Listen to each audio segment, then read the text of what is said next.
Ladies and gentlemen, how you all doing? This is Con Ulrich. And this is Rangru. Hello, hello, hello. And folks, we're going to Siedlce today to see a Division 2, SD League match. Rang, who do we have in Siedlce and what's going down? On left-hand side in the blue, we have Yamin, is a disgrace, playing 17% with Maverick income. Right-hand side in the red, we have P. Yuri Tanner, playing 3rd US Armored, also with a Maverick income. And we're seeing the F6 fly about and... Right, I thought I was going to go for the other recon plane, but no, it's B. Yeah, it's kind of fascinating to see. I mean, first of all, we are seeing a 20 mil coming out super early from Yamin. And, I mean, I guess Yamin probably watches some of these videos we put out because I've been complaining about that for a week. But how's it going to kind of factor out? We have oh my gosh, there's an entire battery of machine guns in the south. Oh yeah, those MG42s getting into position, catching the 50 cals out in the open. Definitely a very good play from Yamin as well as a Pack 38 to cover the road. Mm-hmm. Yeah, gonna give him good control over the southern side. But oh, P-51. Yeah, I don't think the Pack 38's making it out. Well, not without a lot of maybe suppression damage. Then again, oh no, okay, somehow he saw him. Oh, recon plane is still on the field. Yikes. Yep, seeing the Messerschmitt being brought into a really crazy airplay from both sides so far. Well, it's one of those things, again, we talk about the fact that sometimes you have super early airplane play that doesn't seem to make a whole lot of sense, and sometimes you never see an airplane for, the entire theater. I'm not sure I really understand the F6. Okay, no, he's trying to just spot. Okay, gotcha. Yeah. All right, I can forgive that one. That 120 mil is just being enough to ward off the airplane, just not enough to really shoot anything down, but enough to just stop him from shooting down the Yamin's small little dinky recon plane. Well, that's the thing too. Is that this thing is, if you look at the FI-156, it's ridiculously cheap for a reason. It's because it's made of plywood. Like you don't really want to be taking this over the battle space with any kind of regularity. Nope. P-51 trying to go for a BF-109. He should really get the kill. He should be able to. Yep. There we go. Good snipe, but another BF-109 being brought in. But he's not going to be able to catch up. A P-51 is a pretty fast bugger. We're seeing down south, Yamin. I do like where his two 3-3s are located around the corner, but Tanner has quite a lot of firepower as well here in armored vehicles. That's true, but it is still 13-11 in favor of Yamin. 14-10, excuse me, in favor of Yamin. Yamin's got kind of a lot of territory as the middle is a little bit underutilized, let's call it, in terms of the third. Yes, sir. Yeah. Really just the focus is happening all the way down south here. I mean, it does make sense from Yamin's perspective due to how well he curbed Tanner's push early on. The nice thing about the southern side is that he can clear off this hill. It's pretty easy to hold. You just slap some anti-tank guns on the edge of the hill and you shoot anyone who dares come up it. Well, the thing too is that both guys are playing for that A-B round, so, when push comes to shove, there's definitely AT guns to support that. Yeah. And I think it's going to be, both divisions are definitely high-tier divisions. It's going to be interesting to see. 17th SS definitely a little bit better in the infantry, while 3rd Armored is surprisingly has a lot of armored vehicles, but it's still pretty pound for pound in terms of firepower. So it's really just going to come down to, good play, surprisingly enough. I don't know why it should come down to good play. I figure if it should just be going, tiers for the division, shouldn't it? Who's ever running around with 18 Hellcats and things like that, that should be the winner, right? Yeah. I keep picking the C-tier divisions and I keep losing. Row is me. Well, C is the 3rd letter of the alphabet, so therefore 3 is higher than 1, so that should work. Yeah. I don't know enough about math to dispute yet, so I'm just going to go along with it. Yeah, I mean, there's definitely some comments I could be making right now about the state of the Canadian education system, but I'm an American, so I have no room to talk. We're seeing Tanner slowly push back through the forest. He does have that Stuart recon, and there's not a whole lot of heavy armor here from Yamin. Really just those Marder 3s in a very thin skin that 37mm can easily go through him. Well, there's a Ju-87 that's been brought out as kind of a speculative gun run, but there's still a Bofors too. So Bofors easily able to kind of keep things away. SS Legionary is going to run afoul of these armored rifles and the flamethrower troops down here, so... Yeah. Not... So please. they're going to be able to hold on for quite a while. Going to kill the flamethrowers, and... I mean, the armored rifles, just in general, the 3rd US infantry is decent, but not 17th SS decent. The main thing is just the amount of semi-automatic rifles you do get, and bazookas. Those bazookas are quite nice. True. Very, very true. Stewart is going to go and engage infantry coming up over the wide open spaces there. I'm not entirely sure why he's not being a little bit more circumspect. Maybe driving on the southern side of this forest on the southern edge of the map. Yeah, probably sort of moved those guys on a little bit more cover here. We're just seeing Yamin trying to surround Tanner's position here. He's bringing up guys from the northern side of the south and also trying to bring guys around the southern side of the south. While Tanner's pretty much boxed in just on the edge of the hill right now. But he has a lot of firepower, and it's going to be about whether he can utilize that firepower to break out of his position. Well, and he's got more of it all the time, too. I mean, what would actually be a really, really good idea is there is a naval buffer over here from Phase A for Yamin. Unfortunately, I don't think he's really investing in it too much. No, definitely a heavy investment in airplanes otherwise. We've seen the 2 BF-109s being brought in to scare and array the F-6, and I don't think... Nope, they're not going to get any rocket runs off, because American anti-air is pretty heavy. Oof, and this martyr over here in the northern part of the hill goes down instantly. He's coming up, he had his shot ready and lined up, and then he had a gun jam. Which is just... Oh, man. Like, you gotta feel bad for those digital soldiers there. Yeah, those martyrs are not very good on the offense. No, they are made to pick a spot, defend it, and just keep firing like crazy. Yeah, but it seems like Tanner is slowly regaining momentum down south here. There's not a whole lot of armored assets to really stop him. It's just about using his infantry to beat out Yamin's infantry, and it is starting to work out quite well. And Yamin's backline is also pretty weak. I mean, they got the 2 MG42s, which are actually moving out of position. I think that's definitely a bad play, because they're going to get caught out in the open, and either the Beauforts or Stuart is going to say hello. I think, and I might be wrong here, I've been wrong before, but there's still a little bit of tentativeness, I think, from Tanner. He's seeing now, yes, we can definitely take this forest, drops a Stuart recon, and he's going to be very, very slow, I think too slow, and kind of shifting the southern forest attack forward. Yeah, one Pak-38 snipe was actually pretty clutch here.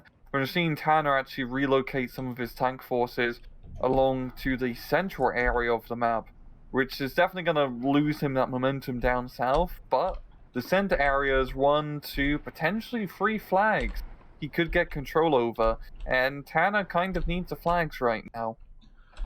So a ridiculous amount of planes on the battle space again. We have 2 recon planes for some strange reason. BF-109 is trying desperately to pick up that P-51, not to be able to do it. Okay, but I feel like we're missing an opportunity here, lads. You're definitely missing something. Yeah. I do like how both sides are using recon planes quite heavily. Mm-hmm. I mean, they can be such powerful assets if actually used, but of course, people usually don't take them because they do take up a rather valuable availability slot to something drop clusters or high explosives. But still, information warfare is pretty powerful. That's true. As that most sage of advisors once said, knowing is half the battle. So. Yeah. And the other half is red and blue lasers. Yes, and having your opponent shake their fist at you and say something like, I'll get you next time, Joe. Poor Joe. Oh, yeah. All the hassle. I do love... We're seeing the mortar half-track being brought out here.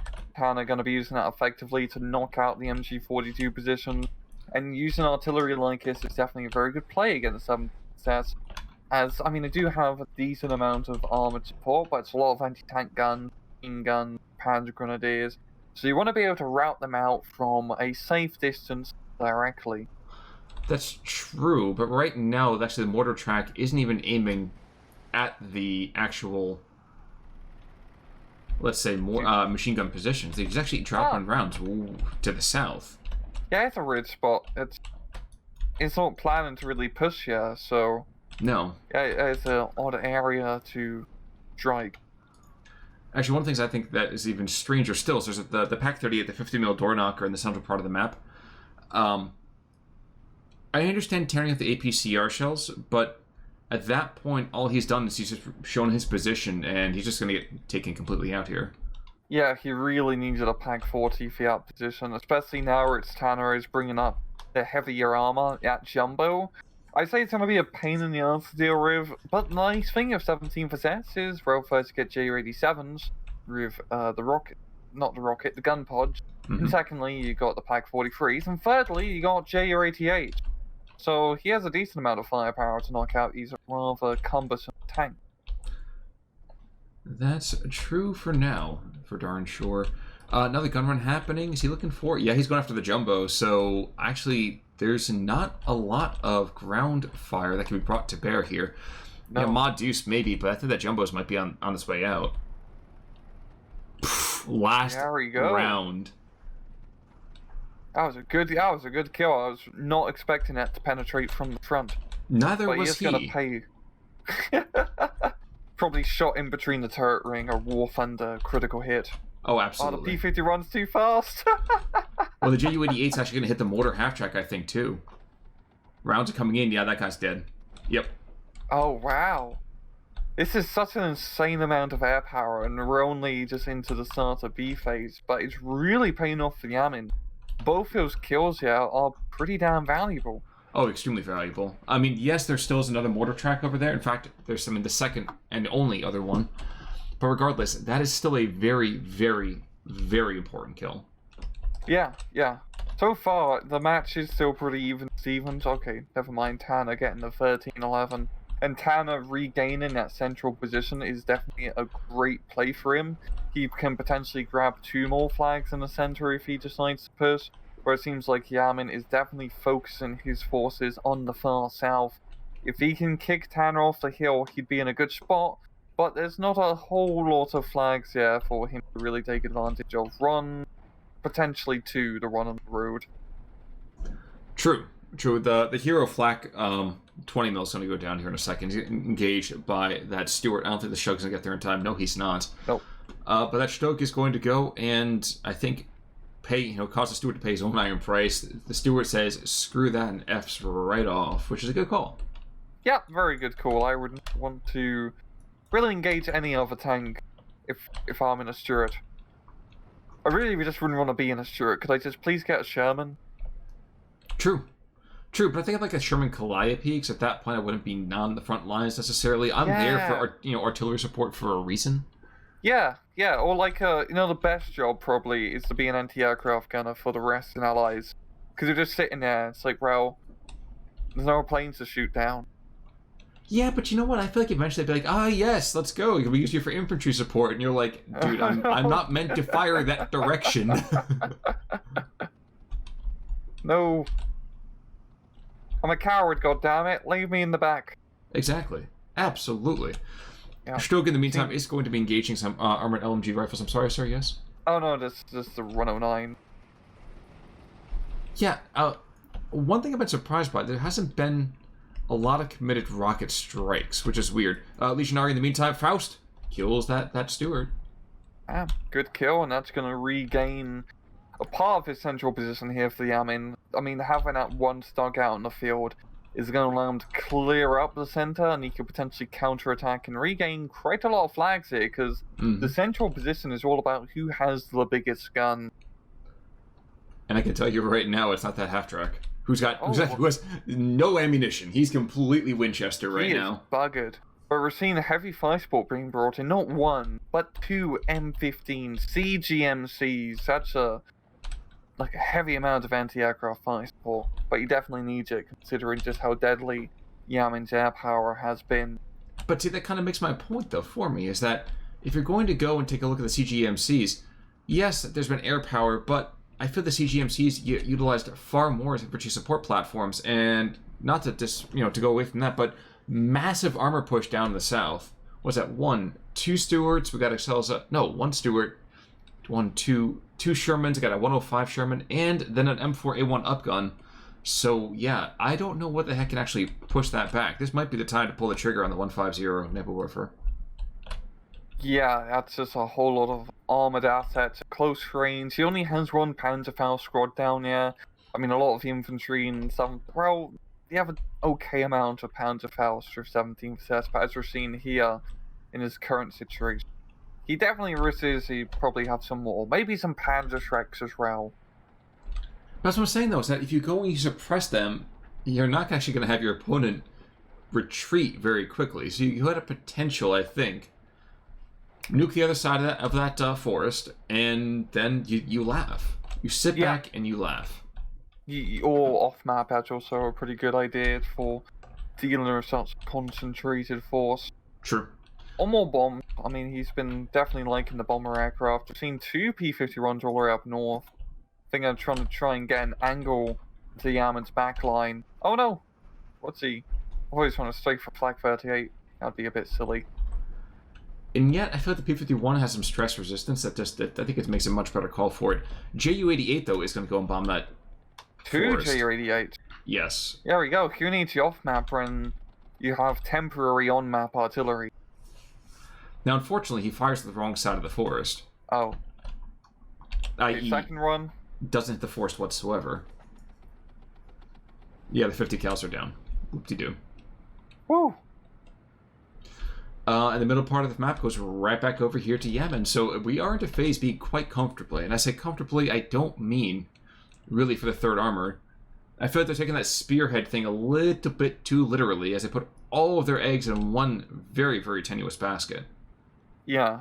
And this could be a very dangerous push because he's pushing through even more forest here. Fortunately, there's not a whole lot of anti-tank, so it will actually work out for him. He doesn't really have much. I mean, his recon is dead right now. There's Jeep 50 cows. He doesn't have a whole lot of infantry supporting, so he could overextend and kind of screw himself over. There certainly has possibility, that's for sure. Yeah. Just the central side being flipped over to Yamin is such a big play. Because that's gonna just that one stug is keeping everything at bay right now. It's gonna force Tanner to buy an M10 as well as a jumbo. And heck, we're seeing a long tom being brought up. But the long tom I think I like because the 155 nice suppression on the back lines, and it's very very accurate for what it brings to the table. Yeah, it's a fantastic artillery piece, and of course, having radio corrected shot, and considering pretty much every bloody American unit has radios on it, it's very easy to get accurate artillery fire. Tell you what's not so accurate. We have both those M10s trying to engage that Stug. Stug doesn't have that range on them. Remember, guys, the 1750 as opposed to the actual 2000 that we see over here from the M10. But I imagine he'll see them shoot enough, and yep, he's going to start to engage his tormentors. Still a risky maneuver, considering he's outgunned and also outstressed here. But he does have a decent amount of armor. Yes, he does. Yes, he does. And the APCR shells for both the M10s are gone, and so is he. Oh. Yikes. Yep. And this is going to flip over the middle, probably over to Tanner once again. Ju-87 being brought in. I couldn't see if he got a kill or not, but the outgunned Sherman is still alive. Well, the 105 is gone. Okay. And one of the Stewarts is gone, so it's a potential. It's a lot of potential. I don't know for what kind of potential, but there's potential. Yeah. And Yamin still has that Panzer Shrek in the forest, so if he was to move it up, potentially knock out one or both of the tanks. Yeah, Tanner just kind of overextended a little bit down south. I'll tell you also, those BF-109s are going to overextend right into the ground. While we've not been paying attention to the northern side, so 152 off-map has been utilized here to really suppress those Americans, and geez, they're just slaughtering what's there. One frantic retreat from the Stewart, and that's all that really exists right now. Those other two guys are either going to get forced into surrender or killed. I completely forgot there was a northern flank of this map, huh? I think Tanner kind of did for a little bit here too, which is the problem. Yes, but this is a great play here from Yamin, because with his more infantry-focused deck, it's going to be pretty easy for him to hold out forest. Slap a few anti-tank guns along the forest, and, well, especially a Pak-43, you can just kind of snipe anything that comes down the road. But he's pulling back a little bit right now. It's not fully committing to his push. Which I kind of understand, because as much as we're making fun of the 3rd Armored there still is those half tracks that kind of come in with anything and everything. And the IG-18s, IG-18s will be able to kind of suppress this considerably. But you still have to watch out for those kind of mobile platforms. Yeah. I still think off-map artillery is being dropped. That's right, he isn't fully committing to the push. It's like 1 or 2 artillery explosions. But yeah, he's finally pushing up the infantry, but it did give Tanner just enough time to bring in some reinforcements. But yeah, I mean, that's a lot of half-track firepower, and not a whole lot of AT here from Yamin. Well, just Legionary is going to go after the Edge Lord Stewart, so... Gonna lose some guys, but at the same time, here comes the Faust. Yep. No. Faust it, dude. Come on! There we go. Alrighty. And Nice. down south, in the meantime, we've gone back to it, not really a détente per se, but a lot of that American might has just continued to move to the central position. I don't know. I kind of feel like he should be rotating to one side or the other. I feel like he's missing an opportunity here. For Tanner? For Tanner, yes. Like, I understand the idea of, like, yes, the center's been weak the entire time, but one, you know that there's going to be an 88 or 2. As you can see right now, one's moving up, even just a little bit further. So you don't want to be on those open ground. I feel like as limited as the range might happen to you in those forest things, you want to be out of line of sight for a lot of those anti-tank guns. You're going to know that Pak-43 is going to be placed generally on open ground. Yeah, it's kind of the tough call, but at the same time, he also has heavy artillery, which he can use to rout out the Pak-43. Yeah, it's sure. just the risk of... he's going to lose a tank or 2 to it, which you're going to have to pay the price for if you want to push up in the south, or in the center, I meant. Which is... No, it's a good point. Like, where do you push? Like, do you want to get screwed in the open, or get screwed by Panzer strike? But the thing is, I'd rather go against the Panzer strikes, because that's easier for me to kind of go and immediately suppress. The Pak-43, there's an awful lot of them, comparatively speaking. I mean, 4 of them overall, not easy. Yeah. Now, folks, what you heard there is a textbook kind of, sure, Con, I hear what you say. No, I do know. I was an affirmative, yeah, but not like an... Like a an dismissive, energetic, yeah. Just Yeah, like no, it's a lot of Pak-43s. I was also looking... He doesn't have any Pak-40s. Like, True. He has a lot of Stugs, and a lot of, like, tank destroyers available to him, but it is a decent amount of Pak-43s for him to use, so you can keep throwing them into the center. But as you're seeing right now, Long Tom is just currently pounding that hill, so I'm guessing he's going to pound it a bit more before moving up. That might be the case. There's also been Naval Warfare Strike looking for the CGMCs, but the CGMCs are going to start to rotate here. I actually really like the way that Tanner's been playing with his lighter vehicles. Not the tank sets, maybe as much, but the light vehicles have been fairly consistent about shifting position after utilizing them. So that's pretty nice right there. He's been using a lot of Stuarts, which I find quite surprising. I mean, they are decent, but they're not the best light tank. But you have them, and you have a lot of tank slots available to you in the third armor, so you can afford to take a few light. And on a map like this with heavy forest, like, it's much better to throw a Stuart up to be the vanguard rather than a jumbo. Certainly agree on that one. Now, to the north, there is a jumbo, and there is an M4A1. And those two are pushing forward. Kind of a tough customer to kind of take care of here, but there still are things like the Martyr 3 that's sitting off the front lines. We have Panzer Shrek, so when that lovely little jumbo gets close, it ain't gonna be pretty for him. So see what happens here. For Tanner, it's really his best bet. Just hold what he has up north. He has the flag on the crossroad. He can pretty much keep Yamin's head down by not poking out of the forest. But if he tries to push through that forest, it's gonna be very costly for him. There's a lot of very angry Italians in there. Oh, absolutely. Absolutely. Now we're getting a secondary kind of push coming on in here along this ridgeline. Actually, I like the pathing of this one. You see right now, moving from south to northwest, there is that Pak-43. He is stressed heavily right now, and justifiably so. But, ooh, wait a second. For some reason, he's firing 2 barrages, I think, a naval versus out of jumbo. It's a curious decision, Cotton. Really just doesn't like jumbos. But you know what? Big boned people need loving too, so I'm not really sure I really understand this hatred. So. And, yep, gets a complete fallback. And he does have a second Pack 43 being brought out here. So it's just about whether we can get him into position to deal with the other armored assets. Up north, we're seeing 2 German recon planes, an American recon plane trying to go in hot on the G1. I think the recon planes are there just to kind of soak up the AI runs. I think that's just one of those things that's kind of like, oh yes, we're going to try to go and take advantage of the fact that it's going to prefer to engage one over another. Yeah, like a hot air balloon. Exactly. Or a barrage balloon. A hot air balloon by any other name is still, tactically is worthless. Come to Normandy, we got hot air balloons. A lot of them. Oof. And at long last, the 51 does go down.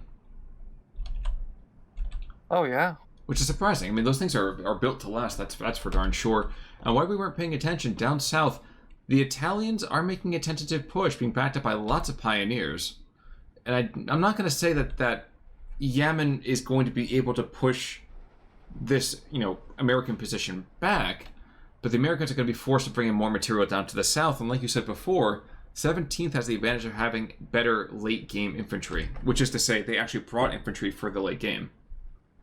Yes, and his game is starting to become a bit grindy now. I mean, both sides are Maverick income, so offensive operations are going to be a little bit slower compared to what they were 10 minutes ago. So for Yamin, if he can just kind of secure the southern side, just pretty much secure a little bit of the middle, he doesn't really have to do any crazy pushes. Time is on his side, as both of the same income. He can just, build defense in depth by spamming loads of Panzer grenadiers. Well, and he's doing that right now, too. Now, the interesting thing for me is, if you look to the northern side, a lot of the American infantry forced back in kind of disarray. There's a lot of incoming fire. The major concern is whenever this jumbo gets back into play and whenever the M4A1 gets into play. Yeah, the jumbo and the M4A1 are essentially just going to have to play whack-a-mole with any German unit which pops out of that forest, and it might be a little bit overwhelmed. True. I mean, they are going to get kills here. You can see right now getting a kill or two as is. That Pioneer squad needs to get out. There we go. Okay. I'm looking back down to the southern side again as the heaviest vehicle that's down there is a Stuart that's still 2 kilometers from the front lines. Yeah, Yamin's got a very good position on this hill now, very close to capturing the Ron Road position, but Tanner just has enough defense just on the edge of that hill with, what was left of his mechanized platoon. But Yamin is slowly pulling in. He still has light vehicles available, and those are going to come in very handy down south.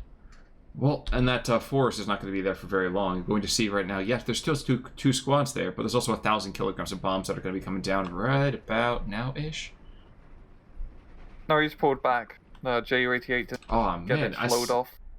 I thought he was going to drop his load, and I was like, it's right there. It's going to happen. It's going to be ugly. But and then nothing happened. Nope. Man, whatever. I wanted a big explosion too. But yeah, Yamin now have the +2 to 15-9 for the road down south. And he's just in a very good position now. We're seeing artillery trying to kill the mortar half-track. We might get the kill because the supply truck is so close. But nope, as a second strike. I don't think you get the mortar half-track, but killing the supply truck is almost as good.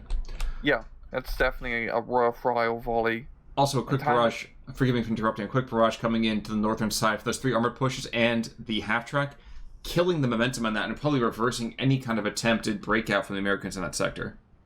Damn. Oh, Long Tom Manson to sniper Pack 43 here. Not a bad kill, and these Ju-88 is having a very hard time.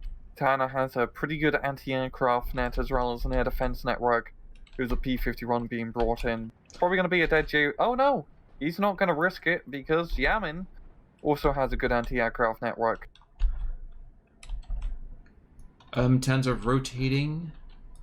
Interesting call there. Makes sense. I'm trying to think if there's any way that Yamin's troops can swing around and maybe get some good sight lines on the M10. So the only thing I could think of, maybe rotating into that forest, and that's going to be a very, very slow push. Yeah, I feel like at this point Tanner's definitely running low on infantry, and he can bring in a lot of tanks, and pretty damn good tanks at that, but he can't clear the forest if he doesn't have infantry. And he doesn't have a whole lot of artillery or bomber planes to really augment the ability to push forest. So even though Yamin pretty much has a lot of just non-anti-tank infantry, it's still infantry you have to blow through, and that takes time. Yes, yes, it does. I mean, right now it still is 13 and 10, 11, excuse me, Oh wow! in favor Flip over. of Tanner.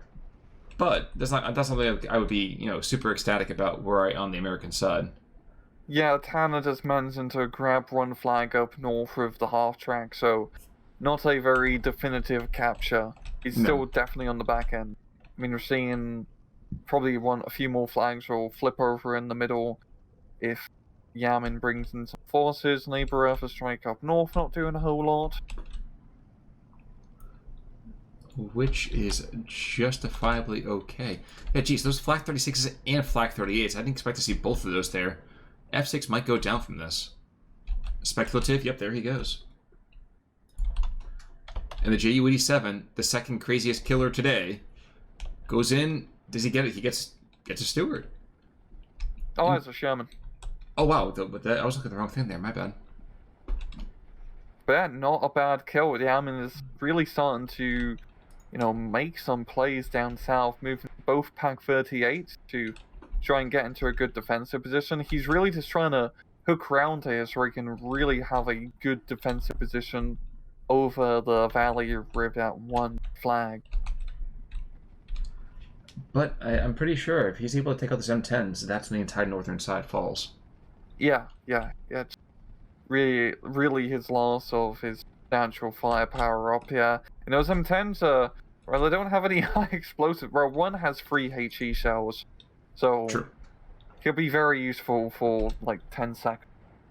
One has 2 HE shells. Yeah, the Legionaries are still going to die here and there, but one is 1410, and the northern side, that half track, is still firing at the moment, but he's not going to survive very, very long. Yeah, I think we're starting to see the collapse of American forces on the field.